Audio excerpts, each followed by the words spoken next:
export to PDF មានហៅ export to PDF ហ្នឹងមក button វាហ្នឹងតែយើងធ្វើមិនដើម្បី click តែមួយហើយចេញទៅ PDF ដែលយើងចង់បានអញ្ចឹងឧទាហរណ៍យើងធ្វើបាយការនេះរួចអស់ហើយអូខេយើង click តែមក click ហ្នឹងទៅយើង print បាយការរបស់ហ្នឹងទៅឲ្យខាងថ្នាក់លើយើងឬយើងទុកជាថ្ងៃហ្នឹងឲ្យថ្ងៃហ្នឹងខ្ញុំ save ជា PDF ថ្ងៃប៉ុណ្ណេះមានថាម៉ោងប៉ុណ្ណេះខ្ញុំធ្វើមួយ save PDF ឧទាហរណ៍ខ្ញុំខ្លាចមាន file ខ្ញុំមានបញ្ហាអីគេ error ផ្សេងយើងមើលឃើញណាខ្លាចបាត់អីចឹងយើងអូខេខ្ញុំមាន file 2នៅ PDF ខ្ញុំ export ទៅ desktop ខ្ញុំឬខ្ញុំ copy save នៅពេលដែលខ្ញុំ update ខ្ញុំតែងតែ save PDF អញ្ចឹងមានថាយើងពេលខ្លះយើងធ្វើការ backup ខ្លួនឯងដែរកុំទុកតែមួយ file ពេលយើងធ្វើការទុកតែមួយ file ឬអីមានបញ្ហាលើ file ណាឬបញ្ហាផ្សេងយើងមើលឃើញទេអញ្ចឹងយើងស្គូ backup ទៅកុំធ្វើការមួយថ្ងៃហើយស្អែកឡើងចោលការងារហ្នឹងធ្វើការមួយថ្ងៃល្ងាចឡើងសល់1ម៉ោងមេថា submit បាត់ឯកសារ error ឯកសារ save អត់ជាប់ការ save អត់បាន save កុំព្យូទ័រដាច់ភ្លើងកុំព្យូទ័រខូចអីផ្សេងយើងអញ្ចឹងយើងអាច backup ទៅការងារ backup ល្អអញ្ចឹងយើងចូលមក export PDF នេះទៅ detail ហើយយើងចូលទៅតាមណាអញ្ចឹងឧទាហរណ៍ដំបូងយើងបើក Excel file មួយមកនេះឧទាហរណ៍ file ថ្មី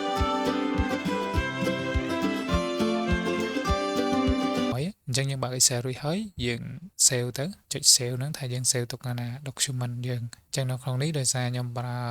ជាលក្ខណៈ OneDrive អញ្ចឹងខ្ញុំ as copy អញ្ចឹងខ្ញុំយក save as copy ហ្នឹងមកតែខ្ញុំចង់ save ដាក់ហើយយើងដាក់ឈ្មោះយើងដាក់ឈ្មោះទៅយើងចូល file save as អញ្ចឹងយើង save ឈ្មោះមកតែឈ្មោះគេរបាយការណ៍ថ្ងៃអញ្ចឹងខ្ញុំខ្ជិល save copy file អូខេលុបមកនិយាយថារបាយការណ៍ប្រចាំថ្ងៃឬរបាយការណ៍ប្រចាំថ្ងៃឬអាទិត្យរបស់វិស្វករអញ្ចឹងយើងដាក់ឈ្មោះហើយយើងមកនេះប្រអប់នេះ column របស់យើងនេះអាហ្នឹងថាយើងចង់ធ្វើអីគេអូខេយើងបើនេះ Excel ធម្មតាអញ្ចឹងយើងដូរវាមកទៅជា file Excel macro enable worksheet អញ្ចឹងចុចនេះមកហើយតែយើងយកទៅដាក់ទីតាំងមួយណាអញ្ចឹងយើងឧទាហរណ៍យើងអត់មានទីតាំងអីបើយើងមានទីតាំងរបស់វានៅក្នុងម្ដុំនេះហើយយើងអាចដាក់វានៅក្នុងហ្នឹងបានតែវាអត់ដាក់ទេអត់មានទេយើងចូលទៅ browser អញ្ចឹងយើងយកទីតាំងនៅណាយើងចង់ដាក់នៅណាយើងយកទីតាំងនៅក្នុងហ្នឹងមកអញ្ចឹងនៅក្នុងនេះមិញឧទាហរណ៍យើងឃើញពីមានថានៅក្នុងបាយការណ៍របស់យើងនៅក្នុងនេះក៏វាឲ្យដូរ file មួយដែរហើយមកដល់ទៅនេះក៏វាបានបញ្ជាក់ដែរនៅពេលដែលយើង save file វាហើយនៅពេលយើង browser នេះចុចខ្ញុំ browse អញ្ចឹងវាចេញមក macro យើង save នេះដែរអញ្ចឹងយើង save វាមកវាចេញមកឲ្យនេះមានប្រភេទអីខ្លះអញ្ចឹងយើងយកបើយើង file យើងបើកមកធម្មតាគឺ Excel workbook តែបើយើងបើកទៅជា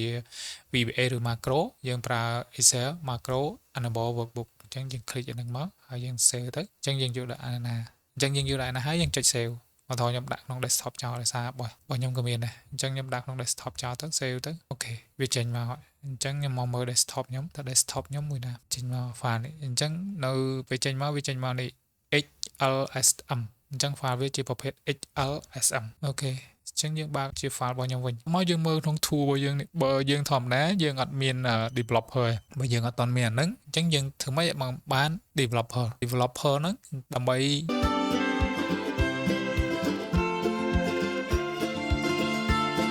យើងចូលទៅប្រភេទ visual ឬ macro ឬ record របស់ macro របស់យើងអញ្ចឹងតើតើនឹង Bob តើតើនឹង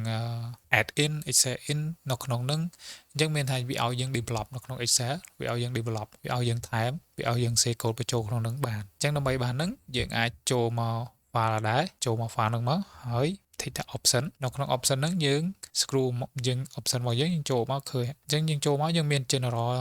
មាន formula មាន data prop save language ផ្សេងអញ្ចឹងយើងចូលមក customize យើងចូលមក customize ribbon ហ្នឹងមកហើយបន្តមកយើងមានឃើញ column ជាប្រភេទ column ឬប្រភេទ hash tool អញ្ចឹងយើងទាញមកខាងស្ដាំដៃយើងនេះមកនេះប្រភេទ custom អញ្ចឹងយើងអូសមកក្រោមមកកន្លែង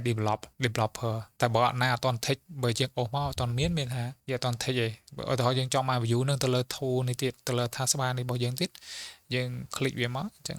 វានឹងចេញទៅនៅក្នុងនេះមកហើយអញ្ចឹងអូខេខ្ញុំមានហើយតោះមកយើង click OK ទៅអញ្ចឹងវាចេញ develop នឹងមកហើយអញ្ចឹងដើម្បីចង់បាន develop ឬចង់បាន tool insert Bob នេះអញ្ចឹងយើងយកអីគេ Bob bottom control អញ្ចឹងយើងចូលមក develop នឹងមកយើងយកថា bottom control ឬអីគេ control Bob Bob text មានតែ click អញ្ចឹងនៅក្នុងហ្នឹងយើងមានច្រើន option អញ្ចឹង active edge អញ្ចឹងណក់មកយើងយកនេះមកហើយយើង click វាដាក់តាណាមួយមកអូខេអញ្ចឹងមានថា link PDF របស់យើង working smart នៅ sheet នេះ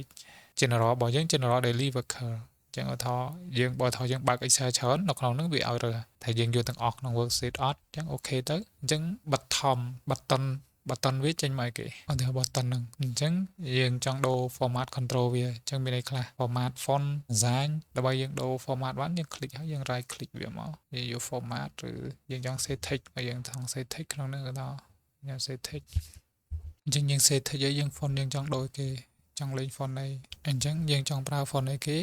យើង font យើងប្រើគឺ font Times New Roman អញ្ចឹងយើងចុច Times New Roman ហ្នឹងមកហើយ font size របស់យើងចង់បាន12ហើយពណ៌ font យើងចង់ប្រើពណ៌អីគេពណ៌ Q size ដែលយើងប្រើជាលក្ខណៈបែបណាជា bold នឹង size យើងលេង style ក្នុងហ្នឹងទេហើយយើង click ទៅវាចេញមកយើង right click យក format control ដែរមកដល់យើងដូរ assign center ឬ right ឬ text បែបណា vertical មានថា vertical text ហ្នឹងយើងចង់យកឲ្យគេ size វា size height កម្ពស់ឲ្យគេនេះអញ្ចឹងយើងយក 100% អានេះអត់មានអីទេអត់មានចាំបាច់ទេអានេះយើង protect ក៏ protect ទៅ property បើថាយើងចង់ print អាហ្នឹងមានថាចូលនៅ property ហ្នឹងមកវា move ទៅតាម cell ឬមិន move តាម cell ឬ object ហ្នឹង print object ឬមិន print object មានថាបើយើង click ឲ្យវា move តាម cell ពេលយើង update cell របស់យើងឬ row របស់យើងហ្នឹងវារត់ទៅតាមវាជាប់ទៅតាមជាមួយគ្នាដែរបើអត់ឲ្យ move ទេអត់ឲ្យទេអញ្ចឹងមានថានេះវា move តាម cell move and cell with move and size with cell អញ្ចឹងមានថាវាអាចដូរទិសដៅឬវារីករួមទៅតាម cell របស់យើងនេះអញ្ចឹង print all text អូខេអញ្ចឹងអូខេមកអានោះយើងសម្រាប់ដូរ font text យើងដូរក្នុងក៏បានដែរ color shape តែយើងដូរបានអត់បើយើងចង់ដូរ shape យើងមកចុច mode នេះសិនអញ្ចឹងដើម្បីយើងចង់បាននៅក្នុងនេះបើយើងចង់ឆែង color time ឧទាហរណ៍ color shape របស់យើងវាឲ្យឆែងឯងអញ្ចឹងយើងអាចបើយើងមានណានៅក្នុង shape ហ្នឹងវាឲ្យឆែងអញ្ចឹងយើងអាចកែច្នៃឲ្យថត shape យើងកែច្នៃtime edit time ខ្លួនយើងក្នុងហ្នឹងឬយើងឆែកមើល VBA និង time តិចទៅគាត់ថាវាអាចដូរបានប៉ុន្តែអ្វីដែលឥឡូវហ្នឹងគឺខ្ញុំ focus ទៅលើតែយើង click ហើយយើង save ជា PDF មកយើងដូរទៅពណ៌ដូរទៅ font វាទៅយើងចង់បាន font ដូចណាហើយយើងដូរទៅហើយយើងគ្រាន់ click ទៅយើងចា click ប៉ុណ្ណឹង data វានឹងវា load មកមានរបាយការណ៍វា load មកនៅក្នុង desktop របស់យើងឧទាហរណ៍ខ្ញុំ click អានេះខ្ញុំទៅបង្កើតមកខ្ញុំ click អាហ្នឹងក៏ទៅដែរសារខ្ញុំបានភ្ជាប់ link វាទៅហើយ link VBA របស់យើងទៅហើយ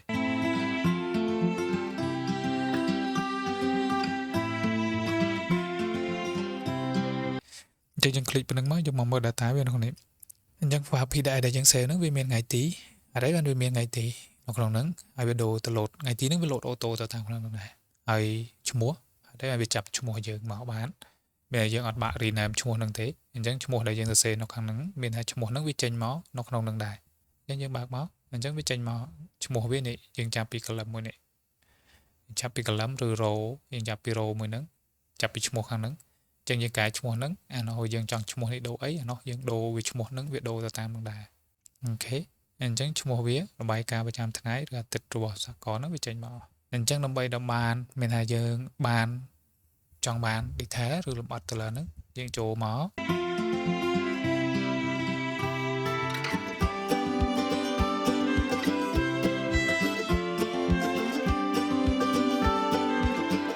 develop នឹងដែរអញ្ចឹងយើងចូលមក file នេះ Visual Basic ឬចុច R11 ប៉ុន្តែខ្ញុំអត់សូវចូលចិត្ត comment ប៉ុន្មានទេខ្ញុំចូលចិត្ត tool ច្រើនជាងដោយសារ mouse ឬយើងចង់ដឹងទីតាំងរបស់វាជាក់ស្ដែងតែបើយើងប្រើ comment វា quick លឿនមែនប៉ុន្តែ basic របស់ដំបូងគឺយើងព្យាយាមប្រើ tool លើហ្នឹងទៅ icon taskbar របស់វា icon វាមួយតែវានៅទីតាំងណាកន្លែងណាដើម្បីស្រួលយើងចាំថ្ងៃក្រោយចាំពេលយើងចាំអត់ដឹងហើយចាំយើងដូរទៅប្រើ comment អញ្ចឹងយើង quick យើងដឹងទាំង tool យើងដឹងទាំង comment ថាវាមានន័យអីអញ្ចឹងយើងធ្វើមួយឲ្យដឹងថានឹងវាមានន័យគេដោយសារអីគេអញ្ចឹងចែកហ្នឹងមកយើង click មកវាចេញផ្ទាំងមកមួយអញ្ចឹងផ្ទាំងមកវាចេញផ្ទាំង VBA មួយអូខេអញ្ចឹងវា save ឈ្មោះនេះឈ្មោះរបស់វា general អីគេយើង save ឈ្មោះនៅក្នុង file របស់យើងដាក់ឈ្មោះអីវា load ចេញមក file ហ្នឹងហើយអញ្ចឹងនៅក្នុងយើងមានបាន2 zip zip ទី1 zip ទី2ហើយ this work នេះអូខេយ៉ាងនោះវាចេញមក auto ហើយអញ្ចឹងពេលយើងឧទាហរណ៍យើងបើក file នេះ file Excel របស់យើងនេះក៏យើងនៅតែប្រើការដែរណាមានថាយើងយ៉ាងសរសេរនោះក៏វា load ចូលនោះឬបាត់ហើយយើង save auto មកវា load ចូលមកនេះដែរអូខេអញ្ចឹង file 2នេះអូខេអញ្ចឹងយើងចូលមក file របស់យើងវិញ file អញ្ចឹង code នេះយើងអត់មានពិបាកថាអូខេ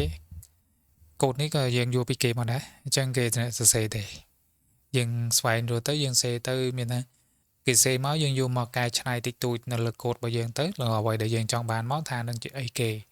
chẳng dương tao mơ simple nó không YouTube mùi mùi tới ở đó bị chớn code chẳng chẳng bộ bụ anh đi để vì đang xe đang bị cái tới dương chỉ mơ mùi mùi tới vì chụp bà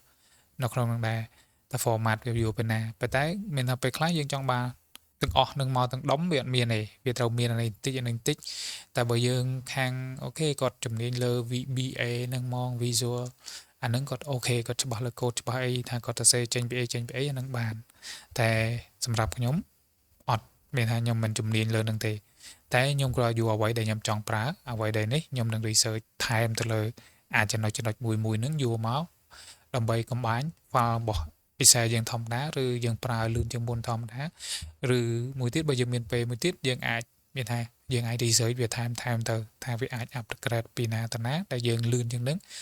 យើងកុំថាអូខេប៉ុណ្ណេះជាប់ខ្ញុំមានប៉ុណ្ណេះហើយខ្ញុំអត់ចង់ប្រើទៀតខ្ញុំអញ្ចឹងយើងអាចមាន space មានពេលរបស់យើង create វាថែមនៅក្នុងហ្នឹងទៅអញ្ចឹងទៅខ្ញុំ copy យើង select ហើយ copy យកទៅប្រើទៅពេល link អស់ហ្នឹងខ្ញុំនឹងតម្លាក់ link មានថា text នេះខ្ញុំនឹងដាក់ក្នុង description របស់ YouTube ហើយអញ្ចឹង description របស់គាត់ description នៅខាងក្រោម description ហ្នឹងទៅអញ្ចឹងឃើញមាន link មានអីហ្នឹងហើយសរសេរតែខ្ញុំនឹងបញ្យល់ថាអាហ្នឹងអីគេមួយអូខេអញ្ចឹងកន្លែង sub តមក sub អាហ្នឹងវាចេញមកមានថានេះគឺជាចំណងជើងវាទេ text មួយបើយើងចង់ដូរចំណងជើងគឺត្រូវសរសេរជាប់គ្នាទាំងអស់បើយើងចង់ថាអូខេយើងអត់ចង់ឲ្យបើយើងសេអក្សរជាប់ចេះវាឲ្យឈ្មោះដូចគ្នាប៉ុន្តែគាត់ថាវាច្រឡំអាចច្រឡំ space អញ្ចឹងយើងដាក់ underscore នេះមកយើងដាក់សញ្ញានឹងមកអញ្ចឹងយើងសេហើយតមកយើងបិទវងកញ្ចក់ទៅវិញតមកយើងសេមកយើងមាន space ឲ្យតិចតួចអូខេ dim as smile គេ workbook worksheet rank strength អានឹងយើង copy មកទេយើងមានកែទេអានេះក៏យើងកែតែឈ្មោះរបស់យើងចង់ដាក់ឈ្មោះអីដាក់ទៅតែគាត់ថាត្រូវទៅសេជាប់តមកចូលនេះក៏ copy ដែរអានេះ copy ដូចគ្នាcopy ប៉ុន្តែយើងមកអាចចាស់កន្លែងនេះសំខាន់គឺ sheet យើងអូខេ sheet យើងនេះឈ្មោះយើងបែបណាគឺយើងយកហ្នឹងមកដាក់បែបហ្នឹងអញ្ចឹងអត់មានថាខុសគ្នាណាអញ្ចឹងបើយើងខ្លាចបារម្ភយើង rename វាមកយើងចុច rename ហើយយើង copy ផាសមកអញ្ចឹងបើតែយើងខុសអីមួយក៏វានេះប៉ុន្តែពេលខ្លះបើខុសទៅវានឹង load ប្រាប់ថាអានឹងស្អីគេខុសដោយសារអីហើយអញ្ចឹងយើងមើលអា message របស់វាហ្នឹងមកតែយើងឲ្យគេអីខ្លះតមក print area នេះមានថានៅក្នុងហ្នឹងយើងមាន print area ដើម្បី print area បានមកថតខ្ញុំចូលមក view នេះ view យើង break នេះមានថាពណ៌នេះអា QQ boundary QQ ហ្នឹងស្មើនឹង print area អញ្ចឹងបើយើងចង់ដឹងថា print area ហ្នឹងស្អីគេយើងចូលមក formula វិញមកយើងចូលមក management នេះ management មាន print area ដែរអញ្ចឹង print area data ទី1 data ទី2 work general អញ្ចឹងវាចេញពីណាអញ្ចឹងនៅក្នុងនេះprint area ហ្នឹងឲ្យវា load តាមតែវាទៅយើងទាញពីណាអាហ្នឹងយើងទាញសំខាន់ holiday នេះហ្នឹងយើងមិនខ្វល់តែនៅពេលដែលយើងវាមានអាហ្នឹងច្រើន Excel យើងក៏តឹងដែរ